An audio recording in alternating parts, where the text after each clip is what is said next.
It's my pleasure today to interview Shane Joseph, publisher of Blue Denim Press, author of several books, and all-round interesting person. Shane, good to see you. It's nice to be here. Thank you for speaking with me today. Well, we're here to talk about your latest new book, Empire in the Sand. Shane, your book opened with a quote by Marcus Aurelius. Look back over the past with its changing empires that rose and fell, and you can foresee the future too. Why did you choose this quote, and what is its relevance to your story? Yes, well, empires in this particular book refer to both corporate empires and political empires. And we've known and seen in the past over history that empires have risen and fallen. You know, we've had the Roman Empire, we've had the British Empire, we've had other empires. We've also seen corporate empires, you know, businesses that rise and fall or change into other kinds of businesses. None of them are sustainable. And so when I was trying to come up with the story and come up with a nice way to set it off, I thought of this quote from Marcus Aurelius that really captures the essence that if you go back through history, we have had several empires come and go, and you can't bank on any of them. They will all ultimately fail, or they will always transpose into other empires or other forms of governance as history marches forward. So that was the reason behind it. And that's why your title is so apt, The Shifting Sands. Yes, I mean, I used empire in the sand. I used empire in the sand because it covers two points in this book. One is that, again, the name of the company in this particular book is called Sand Pharmaceuticals. Mm-hmm. I kind of pun with names. I even have my protagonist called Avery Man. And if you run it fast enough, it's Every Man. And he's a sort of every man. But the empire in the sand is about, again, a corporate empire in this particular case and a political empire. And both of them in the course of the book will run into the sand. And an empire built on sand also connotes shaky foundations. Mm-hmm. You know, something that can be overrun. Seems to have since Every Man left it. One thing I find humorous in your writing is that you often do you do the non-humorous part, the part that's so well done is that you do physical descriptions very, very well. But you often, when referring to the women in your book, mention their chests. I've noticed that in other books of yours. Is this something you tend to notice all the time? And does it relate to any analogies of mothering or nurturing for you? Or is it just plain good old male lustiness? Well, that's a tough one to answer, but I will answer it. First of all, let me say that it's probably all of those things that you described: mothering, nurturing, and plain good old male lustiness. And if any of our conservative, puritanical, heterosexual men listening out there deny that, I think they will be lying. But getting down to descriptions, the reason I get into description a lot is because a novel is mainly carried through words. It's only carried through words. And you have to give the reader something to imagine with and to create the landscape with.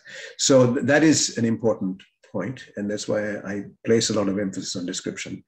Description can also reveal the character of the point of view a person who's narrating the story, because it's what he or she views as important and describes, right? So, and in this particular case, talking of the old male lustiness, the character who is going through the imagining or the description is Avery Man. And as you read, he is a 60-something on the good side of 60. He's been cashiered out of his company. He's lost his wife. His life has sort of come to an abrupt halt, not on his timing. Mm-hmm. And he feels that he needs to go out on a higher note. He needs to have a win to go out. He's gone on a kind of a damn squib. So he needs to, as he says, there's more juice in the tank. He's not willing to count himself out. And so those thoughts and those observations he has is an indication of the life that's still in the man. Yes, and I think you describe that well, and the other characters well also. And it certainly leads to the interesting aspects of the book. It's not just the story. You kind of get, I did anyway, got very involved with these characters. I kept wanting to know more. I'm curious because you do describe the corporate world so well, and I spent a good chunk of my career in the corporate world. And there are a lot of problems in the corporate world that they often try to tuck away and hide. What was your former position in the corporate world? And did you actually see any illegal activity or stolen secrets, such as come to light in this book? Well, I spent about 35, almost 40 years in the corporate world in different capacities. As an employee in the trenches, if you will, then as a manager, a director, a vice president, and then I left the large corporation, started my own companies. As a business owner, a small business owner. I have since given up many of them now. I still have the press, so I still have a bit of business dabbling that goes on. But during the course of my corporate career, I wasn't really involved in any of these shenanigans. However, I did witness some of these things. And for instance, when I was in the financial services industry, I remember the Sarbanes-Oxley Act that came in the United States, which was to do with corporate record keeping and how to appropriately, destroy corporate records. You couldn't just arbitrarily burn things or delete things. There had to be some process for that because there was a lot of fraud going on, and big companies were in the crosshairs of some of those fraudulent activities. So I saw similar things, and in this book, there is some fraudulent activity going on because there are secrets in this pharma company that are being concealed and not being concealed the right way. So, I try to draw from my own observations of the business world and bring them to this book in I think, a realistic way so that it is still grounded in reality. These things that are in this book could happen. And in fact, some of them did happen. Yes, and not to get political, but if you do watch the news, apparently you can classify and declassify documents just by thinking it. Yeah. I don't know if you saw that latest report, so no names mentioned, but at least your people aren't just thinking it. But there's a lot of intrigue, and I found that to be extremely interesting in your novel. Another quote that sort of made me stop and think, and I love when I'm reading a novel and there's something in there that makes me just stop cold and pay attention to it. And this was about Avery. In his misguided intention to do good, he had done bad. Can you say more about this in your character? And do you think that good intention happens? Good intentions can sometimes lead to bad results, either in the event that you're involved in, or sometimes down the road with other things going wrong. Yes. Now, in this is actually a quote I would attribute to the guy Hank, the scientist. Right. Sorry, Hank. But it applies to practically most of the people in this story, because, for instance, Hank was the scientist behind the drug that was manufactured, and it was a drug intended to do good, but it created a lot of side effects that were harmful, not intentional. The politicians, intended to win, and hopefully that they could do good, but they also went about it in a harmful way. Even Brock, the evil company executive, wanted to sell his company and make it bigger, but he went about it in the wrong way. Even Avery went about a lot of things the wrong way, and he gets into a lot of trouble during the course of the book until he pulls himself back up and returns.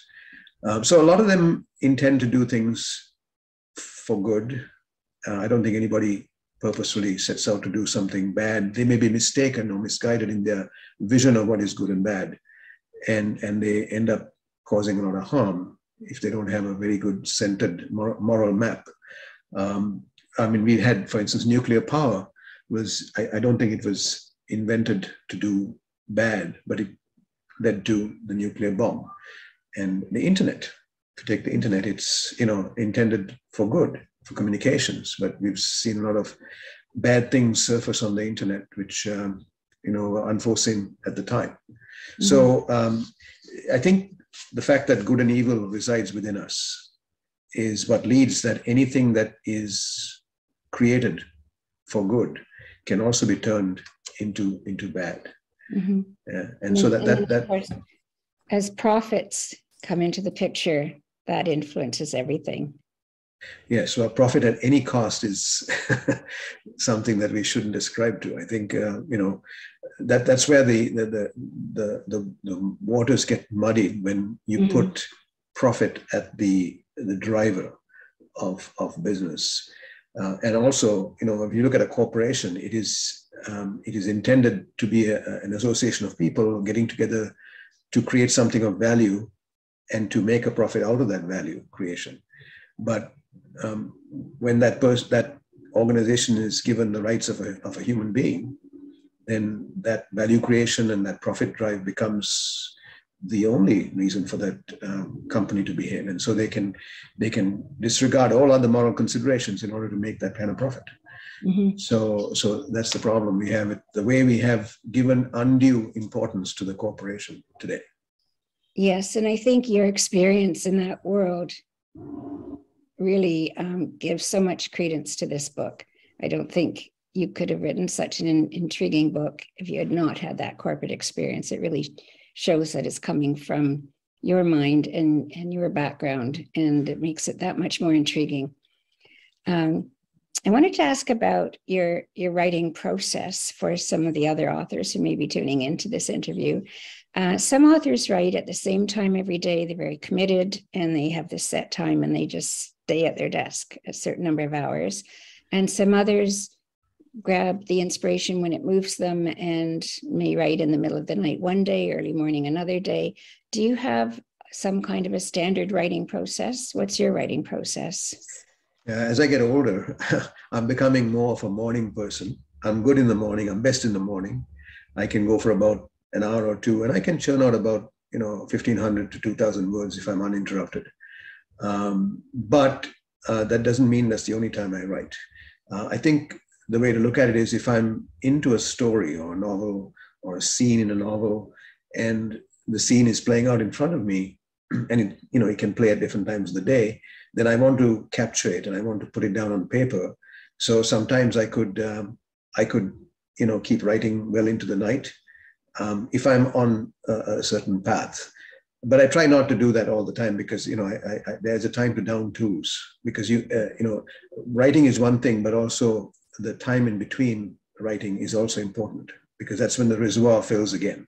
Mm-hmm. Even if you've written a novel and you haven't written another one or started one for the next 3 or 4 months, it's okay, because the reservoir is filling, mm-hmm. and you need to give it the time to fill. So so to answer your question, I'm more likely to do things in the morning. In fact, today I was working on a short story that popped in my mind a couple of days ago, and I wrote a little bit in the morning, but the scene is not over because I had to stop for this interview. Mm-hmm. So when we finish here, I'm going to go back to it and see if I can pick it up again and finish that scene, and then worry about the next part tomorrow. So morning person, but I won't let the scene go until I finish it. And do you know where your book is headed? Like, do you start with a framework and a beginning, middle, and end, or do your characters kind of jump in and tell you where they want to go? How does that work for you? I think I like to have a beginning, middle, and an end, because I start with an idea or a question that I need answered. So I would try to answer that question in my mind first. So there is then, the beginning is what is the question, and the end is how do you want it to resolve itself, and then in the middle is how are you going to take this question through its various phases, right? So that needs to be there, I think. at a minimum. I'm not big into plotting every chapter and then getting and writing it. Then it sounds like work to me. Mm-hmm. I'd like to start with that beginning, and then it's like getting in a boat and going, right? And let's see where the boat goes. And the characters start to emerge. Like, for instance, in this book, I was halfway through this book when I felt something was not right. It was flagging. And then you recall the assassin appears. Mm-hmm. He appears in the middle of the book. And then something told me, maybe you should go back and introduce him at the beginning, put him in a scene so that it doesn't come as so much of an abrupt shock. But I said, no, I'm in the boat. I'm driving down this river. I'm meeting these characters and I'm going, and now it's the time to meet him. And he's got to arrive at the right time. And he does. And his arrival changed the whole tenor of the book for me, because, suddenly things started to move, and move in a way that I had not thought was going to happen before. So that's the adventure for me, is to, have the three pillars, if you will, the beginning, middle, and end, and then take the journey, because that's the most pleasurable part of writing. It's the journey, not the arrival so much, but the journey. And are all your characters, well, it sounds like not. Sometimes not all your characters are in the boat when you start. Some pop in and some pop out and perhaps even drown. Yes. Well, that's the thing, you see, because my point is that not everyone gets a second chance and does well with the second chance. Most of my books are about second chances. Avery gets a second chance. Hank gets a second chance. His love interest, Sarah, gets a second chance. The son gets a second chance, right? A lot of people get second chances. Some of them do well with those. Others don't. And it's a question of, it's a bit of luck. It's a bit of introspection, and also recognizing when you get the second chance, because a lot of people don't know they've had it. They've got the second chance. They just keep going. And in fact, as the politician in the book, he had a third chance, mm-hmm. but he didn't quite make it, right? So it's and I think that's more reflective of reality, because my fiction is realist fiction. It's not fantasy. It's not science fiction. It's what could happen in real life. Mm-hmm. Not everybody is saved. Mm-hmm. Right. Yes. And I was also wondering, when you have finished a book, do you have another one sitting in the wings? Like, do you constantly have something going through your mind, or can there sometimes just be a long break and then something starts to niggle at you and you think, well, maybe it's time to start a new book? Like, do you have something right now that you might want to hint at? Well, I have 6 other books already written that I continue to kind of whittle away at. It takes me a long time between when I've written the first draft and the book comes out. So, for instance, Empire in the Sand, I'll hold it up a little bit here. Empire in the Sand took me about 6 years before I decided it was ready to be published, because I had done several drafts, and I was even drafting it last year. When we were workshopping it in our groups, writing groups, and so on. So I have a long gestation period, and as I said, I have 6 more books that I have written at various times that I'm, fiddling with. But and then also the pandemic created a different mood for us. I get most of my inspiration when I'm traveling or encountering people and getting into various situations which we couldn't do, right? We were stuck in our houses and went to the supermarket and the beach, and that was it. So that locked us down for a lot, and there was no new stuff coming out. So during that period, I wrote a pandemic novel because it was reflective of the time. I produced a lot of essays on the pandemic. And I also wrote a memoir, which is going back in history, but nothing new. So recently I started to see some short stories come out, actually 3 of them in the last little while, which I'm quite enthused about. The reason being is that a short story can turn into a novel. In fact, the first chapter of my pandemic novel was a short story, and then that morphed into a full-length novel. The first chapter of my book, Circles in the Spiral, which was the book published in 2020, was a short story. And then I said, no, I could do more with this. And so it moved on. So there are short stories that can become novels or can remain the way they are. And so I don't frown on if all I can generate at the point is a short story. But so to answer your question, I have those 6 novels that I'm tinkering with. I might be able to put out another one next year. And I have short stories coming out slowly in bits and pieces. And hopefully when I start traveling again, which I'm planning to do this year and early next year, more ideas will spark in my head, and the next novel may come. But it's also, there is a fertile period in everyone's life. We just as we earn our biggest incomes in our 30s and 40s and perhaps 50s, there's a time when you can write your most creative. And on either side of that, on one side is a learning the art, which takes a long time, and on the other side is the decline. Artists do decline too. I've read many books of very famous writers written in late career, and they're not much. They should have stopped writing a long time ago, is what I think. So we have to recognize that there is going to be a beginning, middle, and end there too. Mm-hmm. and I haven't hit the end yet, I hope. But I'm not as prolific as I think I was in my 20 years ago. So that's something to also bear in mind, and not feel bad about, because I think maybe as you learn more about writing and the skill of writing, because it's a skill and an inspiration, there's so much more to it than anyone can imagine unless you do write a book. You're perhaps just honing the skill more, so you're not as prolific. I have to say that of your books I've read, not every single one. How many are there in total, Shane, of books you've written? Well, published, I have 7 novels now and 3 collections of short stories. Okay, so I've not read them all, but I will say that of the ones I have read, this one is my favorite. And I think it's a really intriguing, timely book. So it doesn't feel like you started it 6 years ago. It feels more timely now.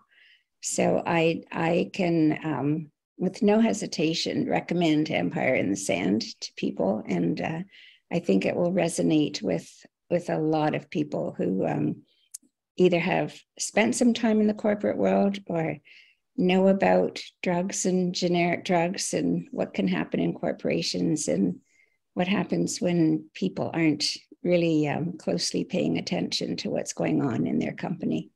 So it's very intriguing, and I congratulate you on such a good book. Thank you. Thank you very much. It was my pleasure to interview Shane Joseph today. My name is Reva Nelson. I'm an author of 2 nonfiction books, 1 memoir, and my most recent poetry book, Twisted Branches. Shane is a fellow inhabitant of Cobourg, Ontario, and we have a very active writing scene here. So it's a pleasure to be part of this interview and part of letting the public know about Shane's excellent writing.